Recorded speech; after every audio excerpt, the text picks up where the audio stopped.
네, 일주일 만에 다시 인사드립니다. 안녕하세요. 김효성입니다. 서울 시민의 행복하고 안전한 삶을 응원하는 프로그램입니다. 왜 그랬소? 왜 그랬소? 입니다. 오세훈 서울시장이 펼친 주요 정책과 사업이 어떻게 진행이 되고 있는지, 또 서울 시민의 삶에 어떠한 영향을 미치고 있는지 무조건 사실에 기반해서 자세히 살펴보는 시간입니다. 지난주에는 5대 쟁점 사업을 저희가 쭉 한번 훑어봤는데요. 오늘부터는 더 세밀하게 사업 하나씩 콕 집어서 씹고 뜯고 맛보고 즐기는 시간 가져보도록 하겠습니다. 오늘 이 시간 함께해 주실 분들 소개해 드릴 텐데요. 먼저 더불어민주당 이영실 서울시 의원님 함께 하십니다. 안녕하세요. 네, 안녕하세요. 종랑구 출신 이영실 시의원입니다. 네, 반갑습니다. 반갑습니다. 그리고 또 한 분 소개해 드립니다. 김동원 서울환경연합 정책국장님 나오셨습니다. 안녕하세요. 네, 안녕하세요. 한강의 친구 서울환경연합 김동원입니다. 한강의 친구시라고. 네. 제가 시작 전에는 한강만 팬다라고 말씀하셔가지고 했는데 제가 또 비방용을 했네요. 자, 그러면 들어가도록 할 텐데 두 분 다 지금 MTV 처음이시잖아요. 네, 맞습니다. 저희 카메라 보시고 한번 MTV 시청자 여러분께 조금 길게 하셔도 됩니다. 인사 말씀 부탁드립니다. 네, 안녕하세요. 더불어민주당을 사랑하는 더불어민주당 당원 여러분 안녕하세요. 종랑구 출신 서울시의원 이영실입니다. 네, 반갑습니다. 너무너무 영광이고요. 저는 중랑구에서 재선 구의원을 하고 그리고 2018년 그리고 2022년 그 어렵다던 2022년 선거에서 재선을 해서 지금 현재 재선 의원으로 활동하고 있습니다. 정말 어려웠습니다. 예, 오세훈 시장 처음에 제 보궐선거로 당선돼서 1년 하는 동안 그 기간에 제가 보건복지위원장을 했었습니다. 예, 10대 보건복지위원장을 하고 있을 때 들어와서 말도 안 되는 안심소득뿐만 아니라 그리고 손목닥터 이 사업을 시작하려고 해서 사실은 제가 그 연말 예산 심의할 때 무조건 삭감을 해놓고요. 삭감을 해놓고 도망가서 잠적해 있었습니다. 그걸 안 해주려고요. 네. 예. 그래서 잠적을 하고 있어서 그때 뭐 공무원들이 저를 찾아서 지역으로 저희 집 앞으로 막 찾아오고 그렇죠. 네. 난리 났었죠. 네. 근데 그 통과 시한을 1시간 앞두고 어찌 되었던 간에 서울시 시민들을 위한 예산을 통과는 시켜야 되고 그리고 그 당시에 저희 민주당이 사정이 너무 안 좋은 상황이어서 어쩔 수 없이 제가 마지막에 그것을 다른 이제 민생 예산을 삭감한 것들을 살려달라 얘기를 하면서 그것을 살려줄 수밖에 없었습니다. 그래서 지금까지 지금 이제 4년째 오세훈 시장 그 사업들이 진행되고 네. 있고요. 역시나 생각한 대로 참 너무너무 안타까운 그런 결과가 나왔습니다. 네. 네, 하여튼 서울 시의원들이 3분의 1이 안 됩니다. 그래서 그러니까요. 제의가 예. 요구되더라도 뭐 어떻게 할 수 있는 상황도 없어서 너무너무 안타까운 이제 시절을 보냈고요. 이제 이번 6월 지방선거에서 반드시 서울시를 탈환해서 또 서울 시의원들도 다수당을 차지해서 네. 반드시 바로잡도록 하겠습니다. 예, 우리 좋습니다. 힘을 실어주십시오. 당원 여러분 감사합니다. 네, 이게 쭉 하나씩 한번 살펴봐야 될 것 같은데 일단 2번 서울시 의원, 2번 구의원 네, 이렇게 예. 그럼 이렇게 시민들의 선택을 받는 거, 국민들의 선택을 받는 전 비결이 갑자기 궁금해요.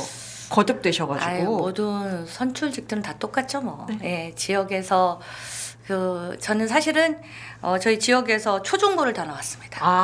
예, 초중고를 완전 나와서 토박이시군요. 예, 네. 완전 토박이었지만 일반 시민들께서 선출직이 누군지 사실 잘 모르고 다들 먹고 살기 바쁘니까 맞아요. 잘 이제 몰라요. 잘 몰라요. 네. 구의원이 누군지 시의원이 누군지. 근데 하지만 사실- 우리 의원님께서는 이번에 오세훈한테 질의할 때 오세훈한테 아니고 오세훈 서울시장한테 질의를 하셨던 그 모습이 뉴스에 많이 나와가지고 그래도 얼굴이 많이 익으실 거예요. 많이 네. 이제 하시긴 하셨는데 저도 이제 그런 입장이었고 저는 또 패션 디자이너를 했었습니다. 진짜요? 예, 디자인 전공입니다. 예. 역시. 그래서 20년 사업을 했었고 아. 패션 사업을 했다가 그 이명박 정권의 네. 그 오이사 조치로 인해서 하던 사업이 그렇게 네. 되면서 시장 대통령을 잘못 뽑아놓으니까 네. 이렇게 일반 시민들이 서민들이 이렇게 당하는구나. 맞아요. 그거를 진짜 뼈저리게 느끼고 돼서 네. 정말 진짜 정치인 잘 뽑아야겠다.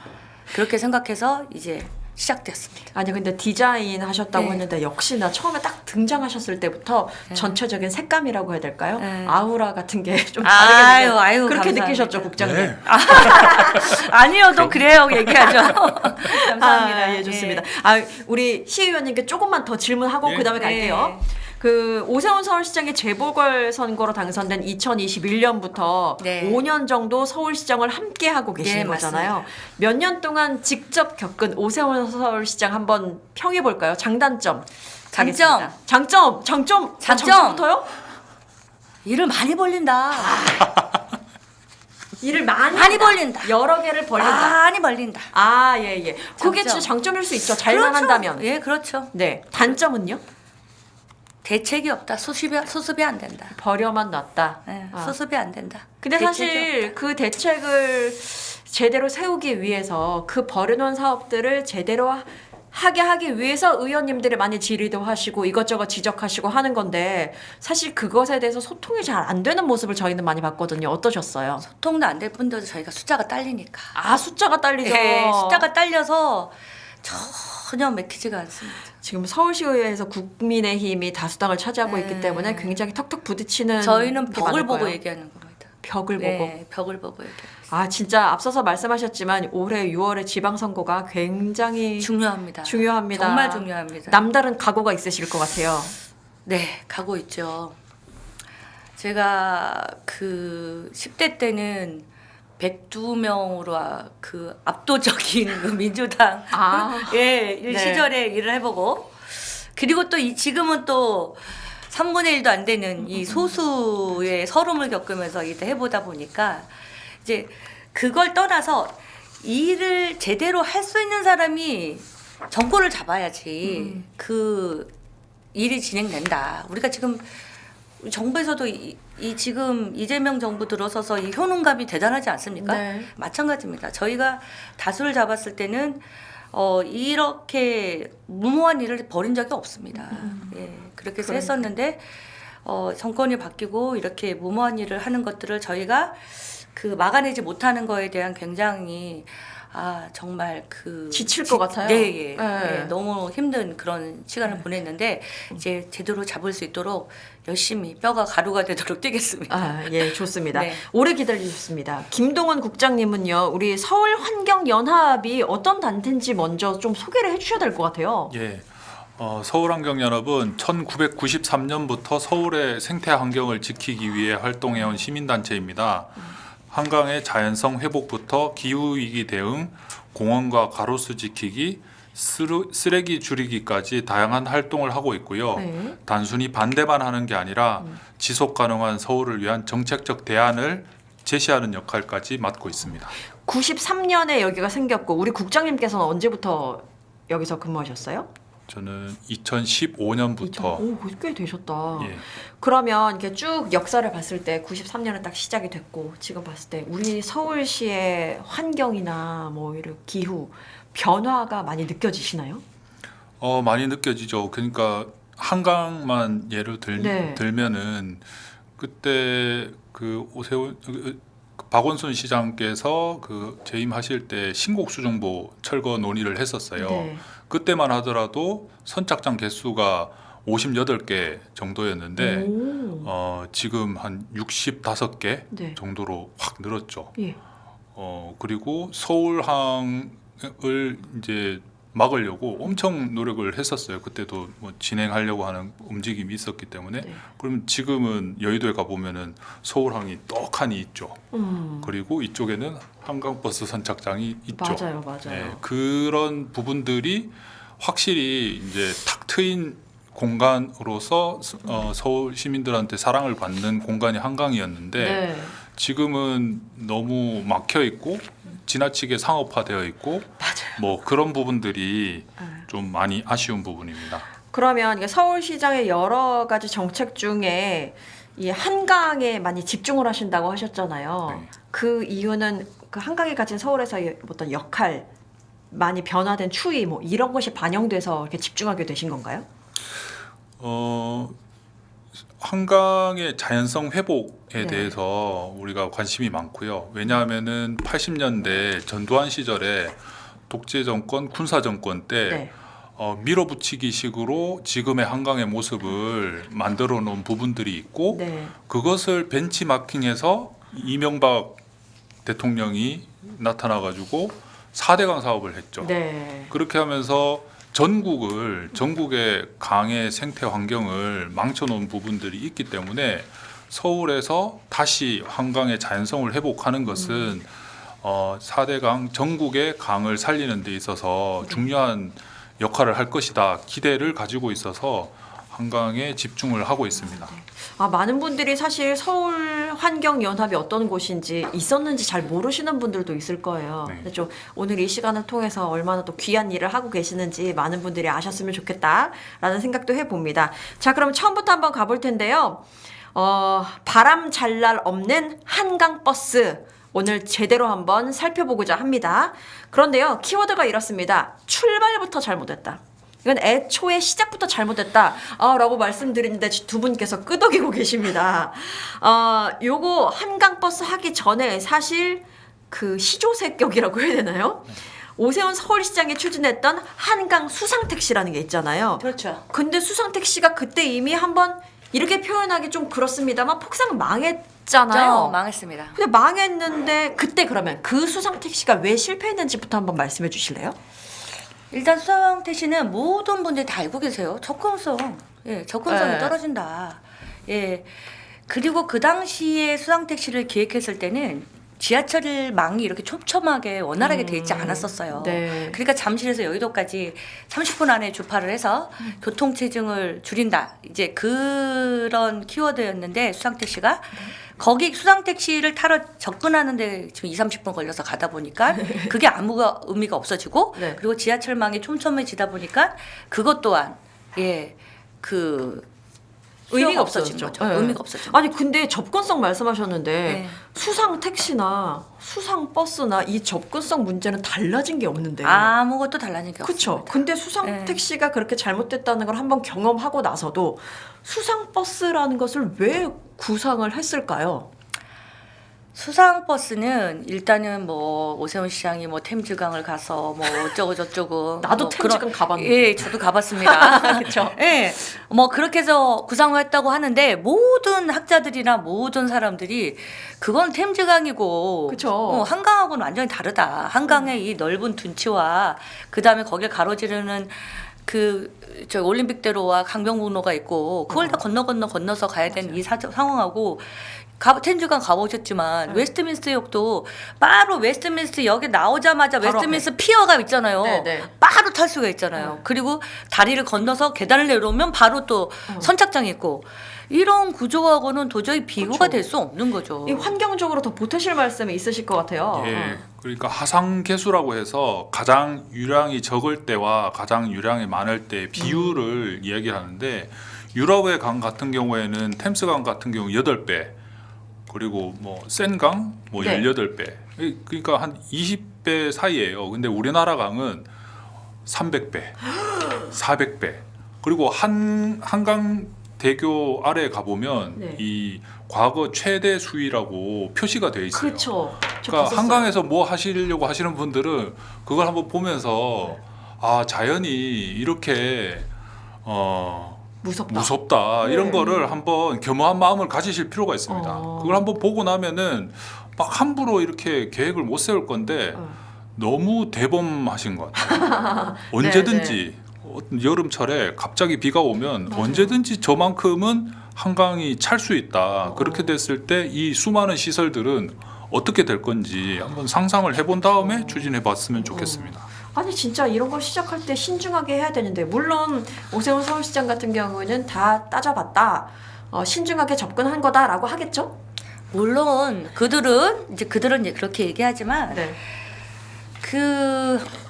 일단은 모두 다 유람선을 해야 된다고 얘기했어요. 유람선은 좋다. 유람선 좋고 근데 대중교통은 아니다를 모두 다 외쳤던 거죠. 네. 근데 생각해 보세요.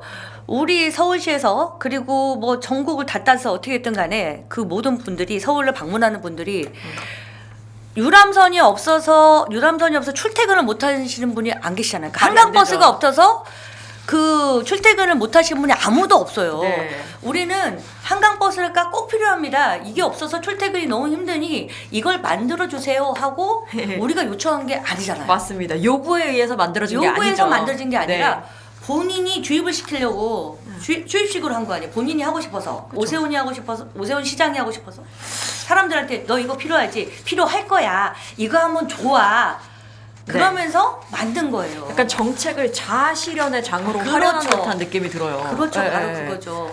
근데 사실 시작부터 서울시 의원님들께서 정말 많이 문제를 제기를 하셨고 진행되는 과정 가운데서도 이거 더 다시 확보를 해야 된다 아니면 이거 다시 점검을 해야 된다 이런 지적들이 굉장히 많았잖아요. 네. 근데 그렇죠. 그때마다 물론 서울시 입장에서는 지적해 주시는 거 잘 고쳤습니다. 반영했습니다. 라고 하면서 그 다음 단계로 추진한 것 같거든요. 근데 실제로 그렇게 느끼셨어요? 일단 이제 처음 23년도 6월 달부터 시작을 해서 이제 추경에 이 용역이 먼저 올라온 거예요. 네. 한강버스를 하겠다는 용역이. 그래서 우리가 이게 PI나 BC나 전부 다 안 나오는데 예전부터 안 나왔으니 이거를 하는 게 아니다. 그리고 경제적 분석을 다시 한번 해야 되고 네. 이런 것들에 대해서 투심도 해야 되고 여러 가지 해야 된다. 이렇게 했더니 민간에서 버스를 만들어서 선박을 만들어서 운행을 할 거기 때문에 우리는 그걸 할 필요가 없습니다. 네. 우리 예산은 안 들어갑니다. 예. 그렇죠. 민간에다가 그 공모를 해서 이 사업을 하겠다는 민간을 끌어들여서 그 민간이 운영을 하는 것 때문에 우리는 서울시에서는 이 돈이 들어가지 않습니다. 우리는 그냥 접근성 개선할 수 있는 것만 비용이 들어가면 됩니다. 이렇게 말을 했던 거예요. 그래서 그때 이크루즈 공모를 해서 이크루즈가 당선이 돼서 이크루즈가 1차 연도에 180억을 투자해가지고 배를 들여와서 운영을 하겠다. 이렇게 했던 거예요. 네. 근데 이크루즈가 선정되자마자 2달도 안 돼서 공공성을 확보해야 되니 SH와 같이 합작법인을 만들겠다 이렇게 된 들어오죠, 거예요. 여기서. 네. 그렇죠. 여기서 들어온 거예요. 그러니까 네. 이미 처음부터 SH하고 할 생각이 있었던 거예요. 같이. 아니 근데 전 처음에 SH가 이렇게 돈을 댄대라고 했을 때 아유 뭐 이런 식으로 끌어들였구만 이라고만 생각했지 네. 이렇게 생각을 못했어요.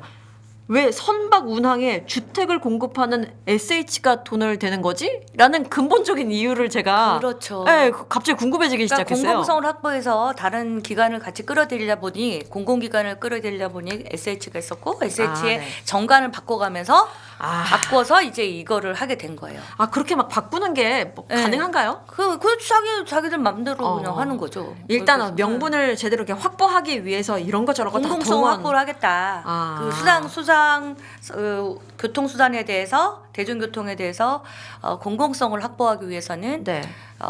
우리가 공공기관이 참여를 해야 되고 그래서 SH가 참여를 한 거다. 그래서 51대 49로 하겠다. 이렇게 얘기가 된 거죠. 근데 이거 사실 이 부분도 문제가 되고 난 다음에 오세훈 서울시장이 말하는 거에 대해 듣고 사람들이 깨달았던 부분이긴 한데 그때 오세훈 서울시장이 국감에서 얘기했던 부분이 한강버스는 민간이 주도하고 서울시는 행정만 지원한다라고 이야기를 하면서 왜 말이 달라져 막 이렇게 느꼈었거든요. 네. 그리고 난 다음에 이거 한번 세밀하게 살펴보니까 이 공공자금이 훨씬 더 많이 투입이 됐는데 수익 구조는 어떻게 돼? 라고 했을 때 5대5다? 이런 얘기도 들렸었어요. 네. 이거 한번 설명 부탁드릴게요.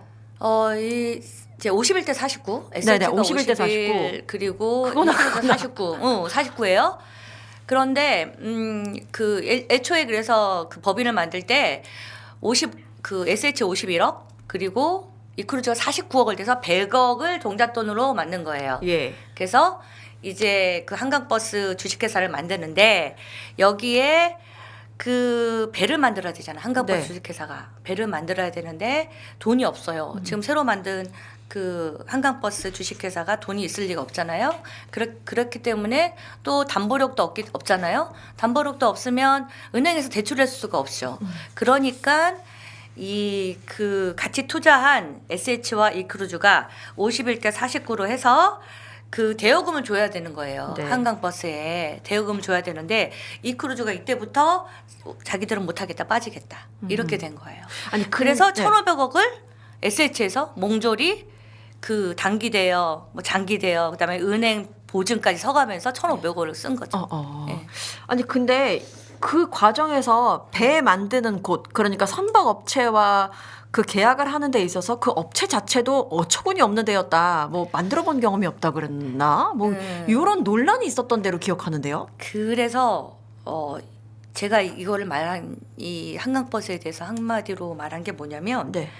사공이 많으면 배가 산으로 간다 이런 말이 있잖아요. 네. 그러니까 이걸 처음에 애초에 한강버스 주식회사를 만들고 모든 것을 같이 진행을 했다거나 아니면 서울시에서 했다거나 아니면 SH에서 했다거나 이렇게 해서 처음부터 딱 자리를 잡고 한 게 아니라 주먹국으로 그냥 한 거예요. 처음에는 이크루즈가 등장을 했고 이크루즈하고 SH가 합작을 했고 그리고 그다음에 이걸 관할하는 저기 한강 본부가 있고 그리고 다시 이들이 만든 한강 버스가 있는 거예요. 네. 그 과정에서 제가 엄청나게 제보를 많이 받았을 거 네. 아니에요. 이 업체는 이크루즈가 데려왔고 이 업체는 한강 본부에 데려왔고 네. 이 업체는 누가 데려왔고 그런 식으로 제보를 하는 거예요. 큰일 났네요. 큰일 났어요. 그러다 진짜. 보니 산으로 가는 거죠. 산으로 가죠. 그러니까 각자 이익만 생각할 테고. 이거를 뒤져보면요 도대체 어떻게 이렇게 일을 할 수 있는지 도저히 이해가 가지 못하는 그런 구조예요. 네. 그러니까 예를 들어서 우리가 5천만 원짜리 그랜저를 산다고 생각해 보세요. 네. 그러면 우리가 서칭을 막 할 거 아니에요. 내가 5천만 원짜리 이걸 사야 되는데 그렇죠. 그랜저를 살까 뭘 살까 규모 정했고. 뭘 사야 되는데 어때 금액은 5천만 원이야. 그럼 이 안에서 우리가 해야 되는데 그 사양을 막 따져보고 딜러도 따지고 그래서 뭐 누가 제일 할인을 많이 해주고 누가 또 하다못해 선물까지 많이 주냐 이런 것까지 따져가면서 우리가 하잖아요. 네. 그렇죠. 그래서 그러면 기아차보다 현대차가 낫겠다. 그럼 현대차 중에서 이거는 뭐 그랜저 낫겠다. 이렇게 선택해서 거기다 차를 사면 네. 그 차 고장 났어. 그러면 다 현대차에서 다 알아서 해주고 그쵸. 다 딜러한테 연락해주면 또 거해주고 다 하는 거잖아요. 네. 당연한 근데 건데. 당연한 거지. 예. 근데 이 배가 얼마예요? 이 선박이 얼마죠? 이거 한강 버스라고 해서 시내 버스가 아닙니다. 알죠? 네. 선박이에요. 이 네. 선박이 얼마냐? 처음에 애초에 하이브리드 선체가 30억 30억? 그리고 하이브리드 추진체가 20억. 다 따로따로 계산해야 돼요? 그러니까 합치면 50억이에요. 환장하겠네 그냥. 환장하는 거죠. 하나예요? 합치면 배 하나가 50억이에요. 우와! 배 하나가 50억인데 자 생각해 보세요. 내가 그 배를 8척을 만들려고 한다고 치세요. 그렇게 네. 친다고 했을 때 우리가 조선소를 쫙 선택을 해서 본물 쫙쫙 내려버려서 서울시에서 50억짜리 배 8척을 만들려고 한다고 400억이잖아요. 네. 무려. 만들려고 했을 때 당신들 다 그 배 사양부터 시작해가지고 다 해서 견적서를 해서 내라. 당연하죠. 해서 그래야죠. 비교 우위에 있는 걸 쫙 해야죠. 받아가지고 여기 좋고 여기 좋네 저기 있네 해서 네. 그렇게 해서 받아서 발주를 해서 네. 그 조선소에서 그걸 모든 걸 다 책임지고 해서 이 배가 문제됐을 때는 조선소에다 야 이거 빨리 고쳐 해서 고치게 하고 그쵸. 우리 그렇게 해서 해야 되는 게 그게 일이죠. 당연하죠. 당연한 수순이죠. 근데 이걸 어떻게 했냐? 설계 따로 하고 그다음에 추진체를 또 따로 발주를 하고 엔진을 네, 따로 맞아, 발주했어요. 맞아. 네. 그리고 선박을 또 따로 발주했어요. 따로 곱바. 다 따로따로. 다 따로 AS는요? 그러니까 에이스가 깜짝이야. 문제가 된 거예요. 왜 나한테 뭐라 그래? 내가 화가 나 속이 터진다니까. 아니 사실 이런 기사들이 많이 나오긴 했는데 이게 그냥 잘 흘려듣게 되거든요. 네. 그냥 문제가 많나 보다. 네. 안전 문제 괜찮나 이렇게만 생각하지 구조적으로 얼마나 잘못됐는지 지금 의원님께서 화를 내시면서 말씀하니까 정말 딱딱 와닿는 것 같아요. 그죠? 네, 완전 열불나요 지금. 그 따로따로 했으니 내가 엔진이 배가 섰어. 근데 그게 네. 엔진이 잘못된 건지 그러니까요. 조선 뭐 배를 용접하다가 잘못된 건지 그 책임을 누구한테 물을 거냐고요. 그리고 서로 책임을 떠넘길 수 떠넘기는 있겠네요. 거죠. 그러면 내가 400억이나 발주한 선주인데 큰 소리를 못 치는 거야. 내가 그러네. 발주했으니까. 누가 주인인 거야? 내가 선택해서 내가 한 거기 때문에 큰 소리를 못 치는 거예요. 지금 폭탄 돌리게 하는 배다라고 제작진이 지적해줬습니다. 그렇죠. 폭탄 돌리는 배가 된 거죠. 네. 아니 지금 의원님 말씀을 쭉 들었는데요. 예. 우리 국장님 갑자기 눈이 동그러지셨어. 아니 사실 서울 환경 잠깐만요. 서울 환경 연합이시긴 하지만 이렇게 한강에 늘 뭐 관심을 갖고 계시고 그러면서 이런 한강 버스, 수상 버스가 이제 도입된다라고 했을 때 여러 가지 문제를 좀 주시하면서 보셨을 것 같아요. 근데 그 과정을 지켜보면서 아 이런 부분 걱정되는데라고 생각하신 거 있을 테고 그 걱정이 현실화됐던 것도 있을 것 같아서 한번 중간에 여쭤봅니다. 그러니까 처음에는 이게 적자가 날 거다라는 네. 얘기가 있었어요. 오, 그러니까 적자 문제를 해소하기 위해서 뭐 손실 보전금을 이제 서울시가 운항 손실금을 보전해 준다든지 이런 식의 조례를 만들고 네. 뭐 그런 걸 하는 걸 보면서 야 이거 역시나 그 이 수상 교통이기 때문에 접근성이랑 그런 그 수상 교통으로서의 최소한의 네. 그 정시성 그리고 신속성 이런 것들이 자신이 없나 보다. 아, 요게 하나 있었고 애초에 자신 없는 게 보이셨군요. 네, 그게 느껴졌고 두 번째는 안전을 확보를 하려면 수심이 일단 깊어야 돼요. 아, 근데 저희는 한 10년 넘게 계속 한강을 주시하면서 네. 들어가 보기도 하고 그렇게 하기 때문에 한강이 조금씩 변화하는구나. 그러면서 그 변화한다는 것은 퇴적이 되고 있어요. 그럼 네. 수위가 이렇게 높아지고 있는 거예요. 중랑천이랑 그 한강이 만나는 지점이나 탄천과 한강이 만나는 지점 이런 지점들은 네. 상류에서 모래가 내려오기 때문에 네. 원래 한강이 모래강이잖아요.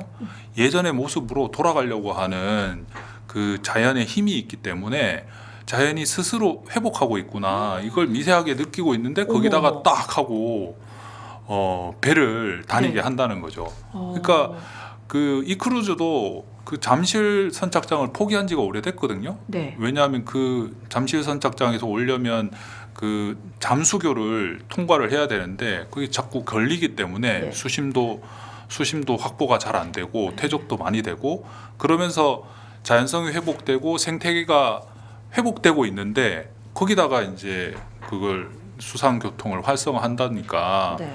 아 이거는 안전하게 하려고 안전을 위해서 그 모래를 계속 파내도 문제가 되는 거고 생태적으로 네.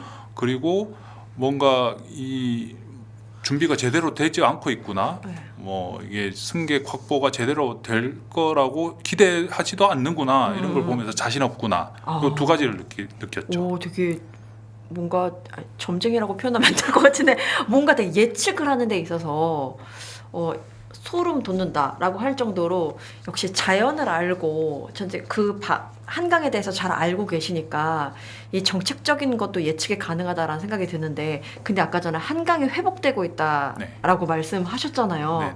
그러면 이게 자연적으로 그냥 회복을 하던 중이었는지 아니면은 한강 회복을 위해서 뭐 이전 정부라든지 뭐 이전 서울시에서라든지 노력을 기울이고 있던 부분들이 있었나요? 그렇죠. 그거에 따른 결과예요? 예, 2013년도에 박원순 시장님 계실 때 한강 자연성 회복 기본 계획이라고 그래서 2030년까지 그 두모포라고 했어요. 지금 핫한 옥수동.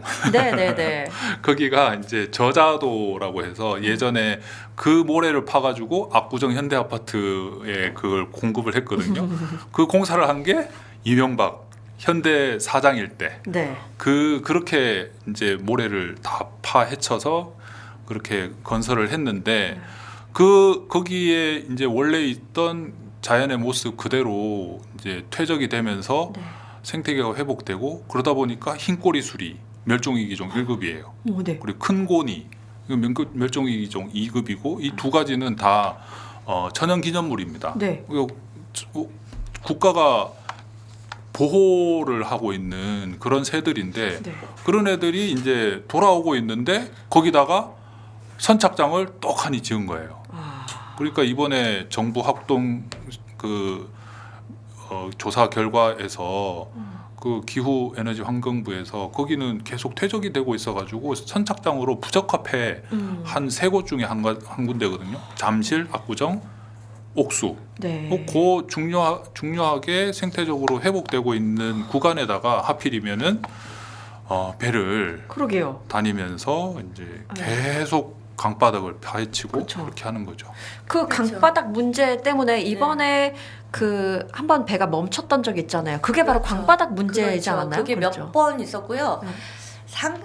아까 말씀하시는 것처럼 상류는 굉장히 수심이 낮아요. 네. 네, 그래서 갈수기에는 2m도 안 돼요. 2m도 음. 안 되고 하류 쪽은 그나마 좀 나은데 상류 쪽이 이제 잠실 이쪽이거든요. 그래서 저번에 배가 좌초된 곳 그것도 네. 잠실이에요. 아, 그런데 지금 너무나 기가 막힌 거는 끊임없이 강바닥을 준설을 해야 되는 거죠. 거기에 그 상류 쪽에 배가 다니려면 항로에다가 그 항로를 계속 파는 거예요. 계속 네. 모래를 파야 되는데 그 준설 비용만 25년도에 56억을 썼고요.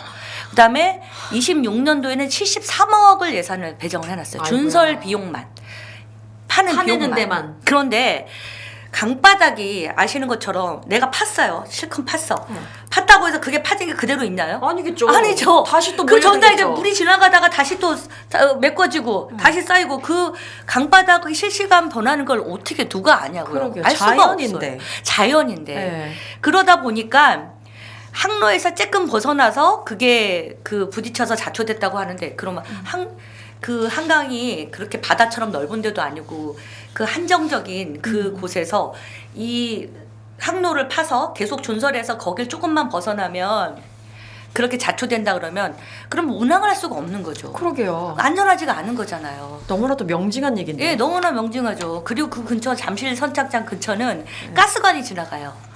그래서 콘크리트로 가스관을 메꿔놨어요. 그래서 거기를 팔 수가 없어요. 정말 억지로 해놨다. 그게 거기다가 도저히 팔 수가 없는 상황이에요. 그런데 아니, 그걸 그렇게 만들었습니다. 근데요, 사실 이거 다시 처음으로 돌아가면 네. 이 한강 버스를 왜 만들었느냐라고 생각해 봤을 때 뭐 오세훈의 자아실현은 둘째 치고 명분으로 내세웠던 부분은 김포 골드라인 문제였었잖아요. 네, 그렇죠. 그래서 그 김포 골드라인을 더 뭐 수량을 늘리느냐 아니면 더 운항 횟수를 늘리느냐 뭐 여러 가지 문제 끝에 결국 수상버스로 갔단 말이에요. 그렇죠. 어떻게 로직이 이렇게 되는지 이해가 되지 않는데 더 이해가 안 되는 거는 정작 출발하는 지점을 보니 김포가 아니라 마곡이다. 마곡이죠. 어떻게 해석해야 될까요?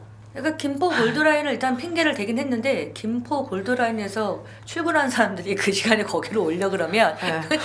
답이 없어요. 아, 현실적으로 일단 말도 안 현실적으로 되고. 말이 안 되는 거죠. 예, 그러다 보니까 이제 슬그머니 이제 마곡으로 이제 오게 된 거죠. 예. 아니 저 구조적으로 어떤 상황적으로 장소에 있어서 문제가 있는 건지 아니면은 뭐 정치적인 셈법이 있는 건지 약간 궁금하긴 하더라고요. 정치적인 셈법이라고 해도 일단 이거는 진행을 해야겠고 김포 골드라인 그쪽은 또 우리 서울시 라인을 너무 벗어나는 거기 때문에 그런 것들이 좀 있었겠죠. 그러니까 이런저런 생각이 막 들더라고요. 네. 혹시 이 부분에 대해서 하실 말씀 있을까요? 김포 아닌 마곡에서 출발한다는 뭐 이런 점?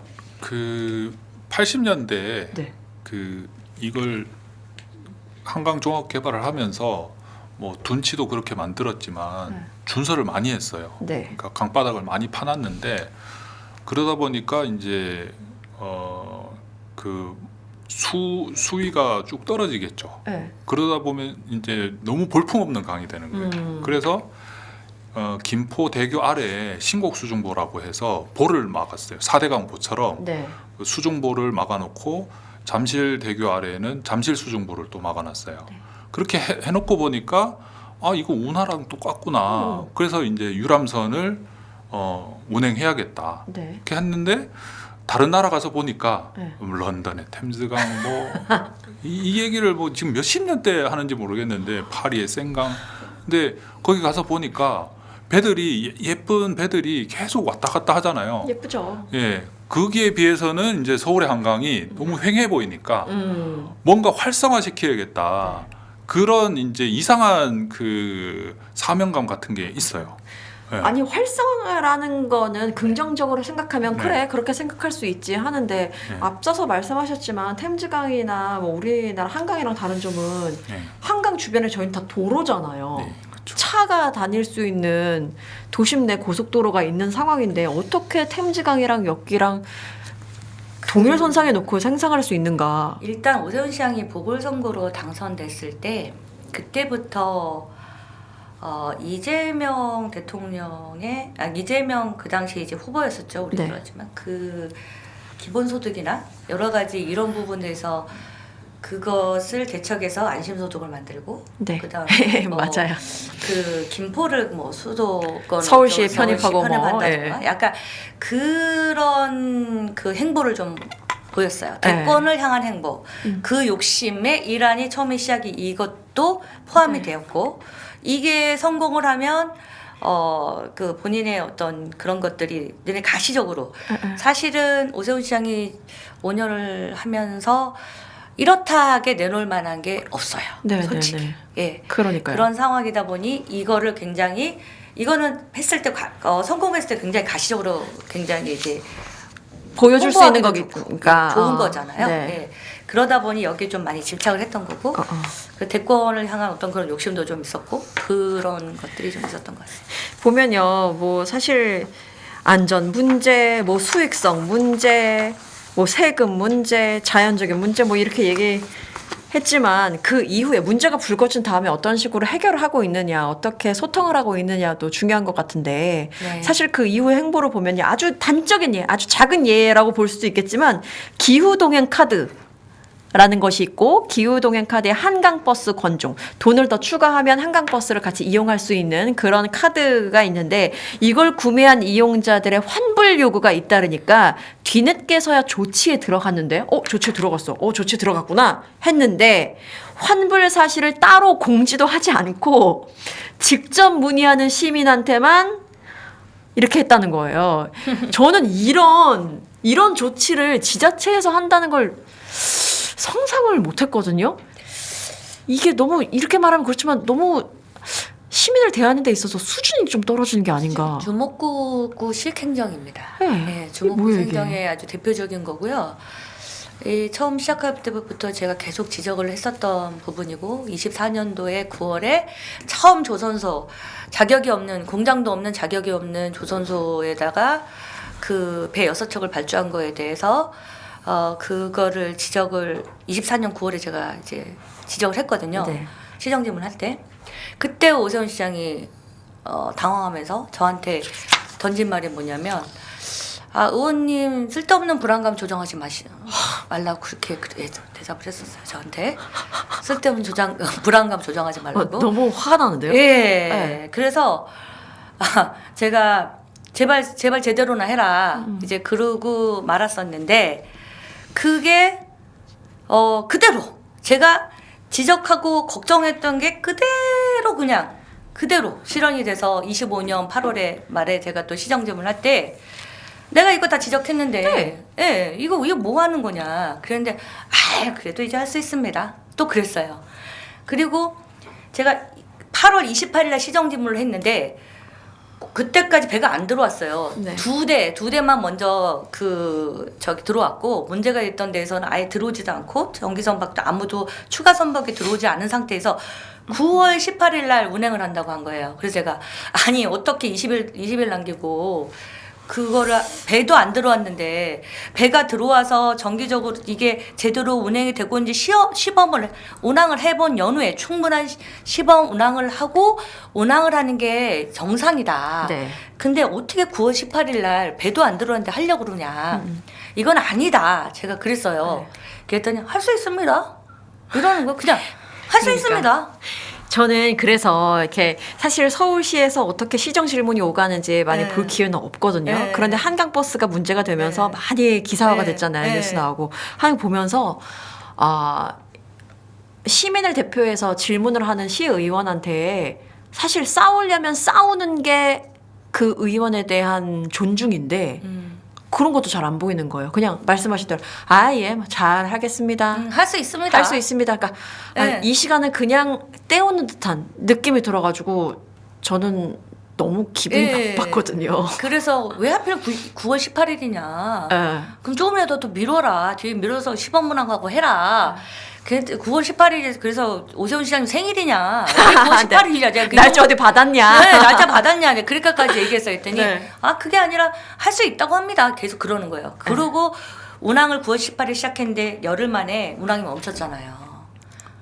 예. 근데 그때 운항을 시작했을 때 그때 저한테 제보를 주신 분이 있어요. 네. 그분이 한강버스 만들 때 이거를 이런 이 깊숙이 관여하셔서 이제 문제점을 지적하셨던 분인데 이제 몇 개월 문제점을 계속 지적하니까 잘렸어요, 그분이. 근데 이제 그분이 저한테 주면서 이 배가 엄청나게 문제가 많습니다. 그냥 설계부터 아예 잘못됐습니다. 이 배는 언제 써도 이상하지 않은 배입니다. 이 배는 절대 운항하면 안 됩니다. 멈춰 주십시오. 그렇게 그분이 제보를 하시고 이틀 후에 바로 이 배가 섰었어요. 네. 그리고 운항이 다시 중단이 된 거죠.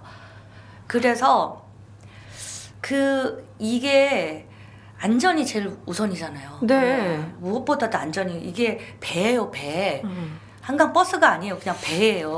그렇습니다. 그런데 이 안전이 무엇보다 중요한 이 부분에 있어서 정말 왜 시민들 태우고 시범운항을 하고 그 다음에 다시 그걸 점검하겠다는 게 말이 되냐고요. 아니 사실 그냥 도로에서 달리는 버스가 멈춘다거나 고장나면 내려서 달려서라도 도망이라도 가죠. 그렇죠. 근데 이건 배인데 말씀하신 대로 네. 그냥 그 안에서 갇히게 되는 상황이 어떻게 오도 가도 못하는 상황이 벌어질 수밖에 없는데 더 그래서 안전이 철저해야 되는데 그걸 그냥 듣는 둥 마는 둥 하고 아유 잘하겠습니다 이런 식으로 뭉개서 되는 게 아닌데 그런 식의 모습을 거의 뭐 몇 년 동안 보여준 이 결과여서 참 보는 분들도 서울 시민들도 너무나도 답답하다. 그래서 많은 여론조사에서도 그런 것들이 반영되는 것 같아요. 사실 서울시 하면 많이 보수화가 되면서 좀 힘들지 않겠냐라는 얘기가 많았었는데 그래도 많은 실정들이 드러나면서 그러면서 시민들의 마음에 조금씩 움직이는 것 같기도 한데 너무 정치적인 얘기인가요? 우리 의원님께서 보시기엔 어떠세요? 뭐 서울의 보수화 이런 부분에 대해서. 서울의 보수화가 그렇죠. 네, 그런 부분들은 많이 얘기를 하시는데 네.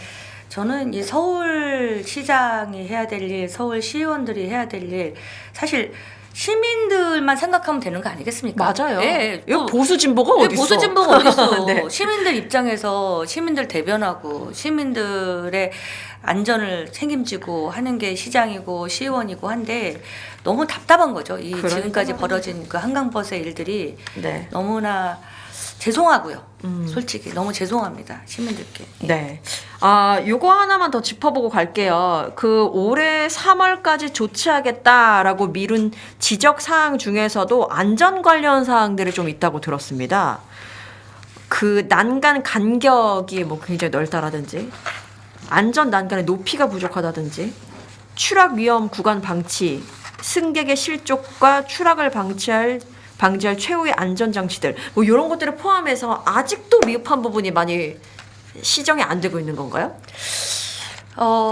이 배가요. 없는 게 굉장히 많은 배예요. 없는 게 많다. 예. 지금 30억짜리 국장님께서도 웃으셨어요. 30억짜리 선박인데 네. 그죠? 추진체 빼고 그리고 그 문제가 된 조선소는 50억이 들었어요. 똑같은 배가 50억이 들었어요. 그럼 70억짜리가 된 거예요. 그 배가. 점점 늘어나네. 그렇죠. 그럼 아파트 진짜 뭐 괜찮은 아파트 값 아닙니까? 제가 그때 오세훈 시장한테 그 말했어요. 그 배를 타보니까 용접이 울퉁불퉁 그다음에 바닥 다 안 타보셨죠? 예. 네. 네. 네, 바닥에 그러니까 열 몇 개가 이 밑에 바닥하고 연결된 그 볼트하고 너트가 이게 다 노출돼 있고 보긴 봤어요. 저도. 거의 봤죠. 봤어요. 예. 그리고 뭐 소리는 또 얼마나 시끄러운지 난리도 아닙니다. 예, 뭐 매미 소리, 기차 소리를 저리가 예. 그런 시끄럽고 그런 상황에서 제가 그때 오세훈 씨한테 그랬어요. 시장님, 이거 웬만한 진짜 좋은 아파트 값에 그 한 채 값 배인데 배가 이 모양입니다 하고 시장 진행하면서 이게 지금 되겠습니까? 그랬더니 오세훈 시장이 뭐라 했냐면요. 저도 마음에 안 듭니다. 뭐 어쩌라는 거야. 그러니까 마음에 안 들면 본인이 마음에 안 들면 다시 마음에 들게 해야지. 저도 마음에 안 듭니다 이러는 거예요. 네. 그래서 너무 기가 막혀서 다음 할 말이 없더라고요. 너무 없네요, 진짜. 너무 하더라고요. 저도 근데 본인도 마음에 안 드는 거를 왜 이렇게 밀어붙이냐고요. 시민들의 요구가 있었던 것도 아니고. 그러니까 그래서 이 배가 그 문제가 많다 보니까 제가 그랬어요. 그 선장들이 너무 억울하다. 선장들이 억울하다. 네, 선장들이 억울한 게 뭐냐면 뭐 미숙해서 운전이 미숙해서 아, 뭐 그럼요. 선착장에 부딪히고 그다음에 무슨 이만한 그 저기 앞에 저기 뭐지 그게 뭐였죠? 이거 이만한 거 앞에 그 방향 가리키는 거 예, 그거를 막 부딪히고 배가 아, 네. 예, 부딪히고 그다음에 모래에 막 부딪히고 계속 쓰고 배가 계속 그랬잖아요. 그게 선장 탓은 아니라는 거죠. 그 선장들은 몇 개월간 그래도 계속 훈련하고 연습을 했지만 네. 배가 말을 안 듣는 거예요.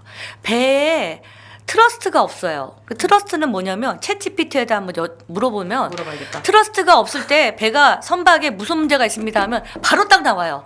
배가 그 저반 이완하기 어렵다. 네. 그리고 부딪힌다. 그리고 조류하고 물이 셀 때는 그 굉장히 어렵다. 위험하다. 그렇게 나와요.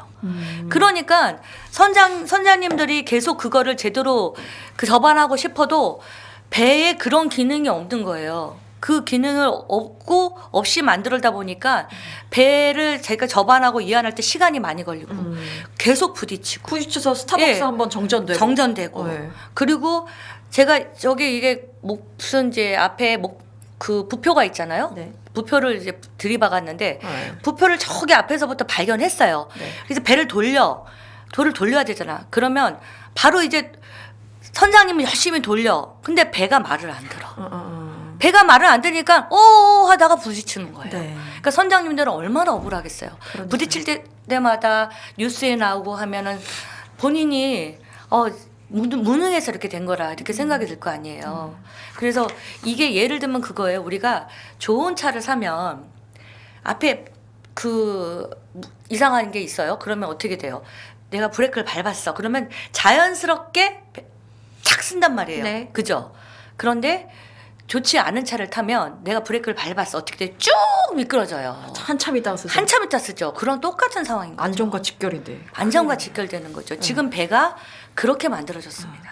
아니 그리고 제가 아까 전에 수상버스 봤다고 말씀드렸잖아요. 네. 근데 그때 봤을 때 저는 꽤 거리가 멀었는데도 한강이긴 했습니다만 선착장에서 거리가 멀었는데 전 냄새가 너무 났었거든요. 이 무슨 고무 타는 냄새라고 해야 되나? 야. 그런 혹시 연료 이런 거랑 문제가 있는 건가요? 저는 왜 이렇게 냄새가 많이 나는지 모르겠어요. 디젤이죠. 디젤에서 그래서 있는 지금 이게 문제가 되는 게 뭐냐면 이게 하이브리드예요. 네. 전기와 그다음에 네. 디젤 기름, 경유를 같이 복합으로 쓰는 거예요. 네. 근데 이게 친환경 인증을 받아서 지원금을 두처금을 받았어요. 그런데 친환경 인증하려면 어떻게 되냐면 접안하고 이완할 때 우리가 보통 다른 데 가서 배를 타면 접안하고 이완할 때 배를 타고 내릴 때 기름 냄새 많이 나죠. 네네네. 기름 냄새 엄청. 많이 나죠. 엄청 나죠. 그런데 이 하이브리드가 계속 하이브리드로서의 인증을 받으려면 예. 그 전기로 접안하고 이완할 때 전기를 써야 돼요. 아, 네. 전기를 써야 돼. 그죠. 전기를 써야 되고 그 디젤로 하면 안 돼요.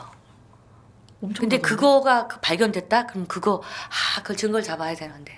그때 어떻게 냄새를 증거로 잡을 수는 없잖아요. 그러니까 제보가 있더라고요. 네. 전 냄새가 자꾸 엄청 냄새가 났었어요. 난다. 그래서 그렇게 되면 안 되는 거거든요. 오. 근데 그래서 자꾸 여인하로 예. 선착장에서 말이죠. 예, 제가 거기서- 그린워싱이라고 자꾸 하는 부분들이 네. 그 부분인 거예요. 그 여의나루 선착장 바로 옆에서 제가 맥주를 마시고 있었는데 네. 바로 그 선착장 바로 옆에 있는 데서 근데 그 유람선이었죠. 수상버스가 왔다 갔다 하는데 냄새가 너무 네. 나가지고 조카들이랑 있다가 막 이렇게 다 피했거든요. 그 순간 디젤 쓴 거죠. 그런 그런 거보다 거죠. 그런 거죠. 연기도 좀 나는 것 같고 예. 그랬습니다. 그 진짜 하이브리드 추진차라고 했지만 그러니까 친환경 수상 대중교통이다라고 내세웠지만 이거 무늬만 하이브리드 아니냐. 라는 그렇게 얘기도, 지금 넘어가는 수가 그러겠네요. 있는 거죠. 아니 근데 한강 버스가 지나가는 곳을 볼게요, 국장님. 그럼 밤섬 인근도 지나가게 되겠고, 근데 밤섬 인근 같은 경우에는 람사르 습지, 생태 경관 보전 지역이라고 저희는 이건 많은 분들이 알고 계시잖아요. 그러면 이 생태적으로 미치는 영향도 좀 클 것 같아요. 한강의 밤섬은 1968년도에 여의도의 윤중제 아시죠? 윤중제라고 해서 여의도를 그때도 모래밭이었기 때문에 네. 재를 쌓아가지고 좀 사람이 살 수 있는 공간으로 만들기 위해서 밤섬을 그냥 폭파시킨 거예요. 거기 있는 자갈이랑 바위랑 모래 같은 것들 가지고 와가지고 지금 제방을 쌓고 네, 다시 만든 네, 거군요. 그렇게 땅을 다져 놓은 건데 네. 그렇게 한강을 희생시킨 거잖아요. 근데 그 한강이 되살아난 거예요.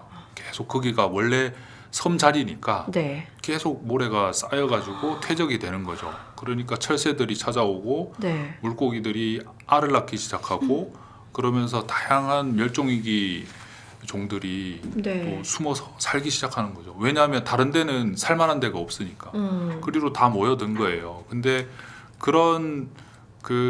그러다 보니까 뭐 생태경관 보전 지역으로도 지정을 하고 그쵸, 예. 람사르 습지로도 등재를 하고 이런 식으로 해서 거기는 지나다닐 때 속도를 줄이게 돼 있어요. 아. 그런 법적으로 줄이는 그런 게 사회적으로 합의가 돼 있기 때문에 네. 어느 정도 보는 눈도 많고 이렇게 해서 되고 있는데 그런 구간들이 늘어나고 있는 거예요. 아까도 말씀드렸듯이. 그러니까 중랑천과 한강이 만나는 저자도 같은 경우. 네. 그런 그 것 지켜야 할 부분들이 그 네. 스팟들이 많아진다는 말씀이시죠? 네. 예, 그렇기 때문에 지금이 중요한 것 같아요. 한강버스를 하면서 수상교통을 활성화해 보려고 이렇게 해봤는데 네. 그 방향으로 가는 게 맞는 건지 박원순 시장님이 계실 때 2013년도에 만들어 놓은 2030 한강 자연성 기본 계획에 따라서 네. 한강을 자연성을 회복시켜서 더 많은 사람들이 누릴 수 있고 공공성을 확보해서 생태적으로 즐기기 좋은 우리 사람뿐만 아니라 자연과 버타할 수 있는 그런 네. 공간으로 가꾸어 갈지 이런 것들을 좀 의견을 모아가는 네. 기회가 됐으면 좋겠습니다. 네, 궁금한 게요. 그렇게 자연과 사람이 함께 공존하면서 어울리는 그런 환경이 조성되려면 일단은 냅두고 기다려야 되는 시간이 긴 건가요? 아니면 이렇게 하나씩 보완을 하면서 만들어갈 수 있는 건가요? 기술적인 부분들은 아까도 말씀드렸다시피 박원순 시장님 계실 때 네. 신곡수정보 정책위원회라고 해서 다양한 연구 영역을 진행을 했어요. 네, 네. 그래서 이미 자료들이 쌓여 있습니다. 음. 그런데 오세훈 시장이 와가지고 갈아엎은 거죠. 아니야, 이 방향이 아니야. 우리 이리로 안 갈 거야. 더 개발하는 방향으로 갈 거야. 네. 배들이 많이 드나드는 방향으로 갈 거야. 더 깊이 파서 더 큰 배들이 오게 할 거야. 5천 톤까지. 이런 이제 누구를 위해서 그러는 건지 모르겠네요. 오세훈 시장님도 주위에 네. 다양한 제안을 하는 분들이 있을 거예요. 맞아요, 맞아요. 네. 업자들도 있을 거고 그 검은 내막은 우리가 알 수는 없지만 조금씩 드러나고 있잖아요. 그런 걸로 봤을 때 본인이 속기도 하고 그리고 대선 가도에서 필요하다고 생각도 하기 때문에 이런 삐까뻔쩍한 사업들이 필요하다고 생각하기 때문에 그런 사람들이 꼬이는 게 아닌가 싶어요. 그러니까 정치적 욕심 때문에 살짝 시야를 가리게 하는 그런 현상이 작용할 수도 있는 것이다라고 생각해 주셨습니다. 어떻게 생각하세요? 그런 것들이 좀 있죠. 예, 그리고 그 과잉 충성하는 사람들이 어딘가에 다 있잖아요. 네, 근데 네. 이런 것들이 한강버스도 약간 그 예의 하나에 들어갈 수 있습니다. 그래서 사실은 24년 11월에 한강버스 두 척만 만들어졌었는데 네. 12척 만들기로 해놓고 2척만 만들어졌는데 그거 진수식하면서 그거 진수식 끝나고 한강본부장이 경제실장으로 승진해서 갔어요. 영전에서 갔는데 이제 계속 그 문제가 됐고 제가 계속 문제를 지적했고 그 다음 시정질문할 때 그 경제실로 간 사람을 거기다 제가 불러서 네. 세워서 이렇게 그 문제가 되고 하는 부분들에 있어서 잘 되던 못 되던 지분이 있다는 거 잊지 말아라 하고 네네. 경고를 했고 계속 문제가 터졌잖아요. 그리고 나서 이번에 그 경제실장이 아리수 본부장으로 왔습니다. 아니 그러니까요. 우리가 그게 이렇게 인사이동이나 진급의 상황이 사실 결과를 말해주는 거잖아요. 근데 우린 시민들은 많이 모르니까. 근데 의원님께서는 다 보일 것 같아요. 그렇게. 그래서 그게 승진을 1급으로 했다 갑자기 그쵸. 아리수본부로 온 거예요. 그래서 경질이 된 거죠. 그러니까 그게 막 했다가 이렇게 오는 그 부분 보면 아 행정을 꼼꼼히 챙기지는 못하는구나. 예, 오세훈 시장이 행정을 꼼꼼히 챙기지 못하고 그냥 밑에서 얘기하면 그러구나 하고 네. 그렇게 그냥 신경 쓰지 않은 결과가 이렇게 나온 게 아닌가 그런 생각을 하고요. 그리고 한강버스 제일 중요한 게 지금 그겁니다. 그 공무원들이 저한테 그러더라고요. 오세훈 시장도 그렇게 얘기했지만 의원님이 지적했던 부분들이 계속 그 지적한 게 문제로 계속 나와서 그게 계속 언론으로 보도되고 하다 보니까 공무원이 저한테 그래요. 아, 의원님이 지적하신 게 그대로 또 나와서 저희도 당황스럽습니다. 이렇게 얘기하더라고요. 그 다음은 어떻게 해야 되나요? 이렇게 물어봐서 제가 한 말이 그거예요. 전기 배터리 추진체 이거 제발 조심하고 이거 다시 한번 검증을 하고 운행을 해야 된다. 그러니까 우리가 전기차 같은 경우에 열폭주가 종종 발생하잖아요. 네. 그래서 그 언론에 굉장히 많이 나오잖아요. 그 전기 주차장에 세우는 전기차가 열폭주해서 주변에 다 태웠다 뭐 이런 많죠. 것도 많이 나오고 했는데 우리 지금 전기 배 내척이 네. 그 시내버스가 지금 전기버스가 많잖아요. 예. 그 시내버스 30대 이상의 분량의 배터리가 그 승객이 앉는 그 의자 밑에 30개 넘게가 거기 그 있어요. 배 밑바닥에. 아슬아슬하네요. 예. 예. 그 배 밑바닥에 있는데 이런 규모는 세계 최초인 거예요. 아. 세계 최초. 이런 규모로 장기 배터리를 하는 거는 그러니까 친환경에 그렇게 앞장서는 유럽이나 선진국에서 그 이런 유람선을 만드는데 이런 큰 200인승 되는 배를 만드는데 그 배터리를 쓰지 않은 것. 네. 그 다 이유가 있잖아요. 그 배터리를 그 많은 양을 감당을 할 수가 없는 거예요. 그래서 이 전기 배터리에 제일 취약한 게 뭐냐면 충격이래요. 어디 부딪히면 그게 제일 위험하대요. 근데 지금 보세요. 계속 부딪히죠. 계속 바다에 걸리고 선착장에 부딪히고 계속 그랬는데 우리가 그 볼트 너트를 아무리 조여놔도 그게 계속 충격이 가다 보면 어느샌가 풀어질 수가 네. 있잖아요. 그러니까 그런 위험성을 계속 지적을 하는 게 전문가들이. 네. 예, 이 배를 만든 전문가들이 계속 지적하고 있고 이걸 빨리 검증한 다음에 운행해야지 이거 잘못하면 큰일 납니다. 이제 그렇게 얘기를 하고 있거든요. 그래서 그거에 대해서는 우리가 위험성을 좀 다시 인식을 하고 빨리 검증을 다시 네. 해야 되지 않을까 생각하고 아유, 있습니다. 의원님의 역할이 정말 큰 것 같습니다. 예. 앞으로도 잘 부탁드릴게요, 의원님. 예, 빨리 해야 됩니다. 많이 검증해 주시고 많이 지적해 주시고 네. 혼내 주시고 언론에도 많이 알려 주세요. 많이 알리고 있는데 아직도 부족한 것 같습니다. 아, 예. 아니 국장님께서 오늘 많이 말씀을 못 하셔가지고 많이 말씀하셨어요? 아니 근데 이 한강버스에 관해서 좀 더 하실 말씀이 있으실 것 같아요. 쭉 추진되는 거 보시면서 한강만 판다고 하셨으니까 미처 다 못하신 말씀이 있으면 좀 더 부탁드릴게요. 아까도 말씀드렸지만 한강버스의 일련의 사건들을 계기로 해가지고 한강이 어떤 곳인지 시민들이 많이 알게 된 것 같아요. 그러니까 네. 아까도 말씀드렸지만 강바닥에 가스관이 지나간다. 뭐 이런 건 전 몰랐거든요. 처음 알았어요. 예. 그리고 의외로 얕구나, 수심이 얕구나. 맞습니다. 그리고 쓰레기도 많이 있어가지고 그게 뭐 걸린다든지 펄펄 걸리고. 예, 예. 그런 것들이 있구나. 네. 그리고 이제 이 배가 쌍동선 구조거든요. 쌍동선이라고 하는 거는 프로펠러가 2대예요. 네. 그리고 거기에 그 방향타가 다 각각 있습니다. 그렇기 때문에 얘네 중에 한 군데라도 힘이 덜 전달되거나 네. 뭐가 걸린다거나 어. 하면은 이렇게 가던 배가 특히 교각 바로 앞에서 이렇게 틀어질 수가 있는 거예요. 근데 그 속도가 있기 때문에 큰 사고가 날 수 있고 특히 그 사람들이 이동할 때는 그 접이안할 때는 들어가라고 그러는데 네. 이동할 때는 그 선 뱃머리에 사람들이 맞아요. 와가지고 서가지고 사진 찍고 막 이러거든요. 근데 교각을 지나가다가 한번 부딪히게 되면은 큰 사고가 나죠. 그러게요. 그 아라호라고 해서 네. 그 700톤급 선박이 있었어요. 122억을 주고 2010년도에 오세훈 시장이 그때 들여왔던 배인데 2023년도에 마포대교 교각을 들이받아가지고 그 배가 퇴출이 됐습니다. 28억에 팔렸어요. 네.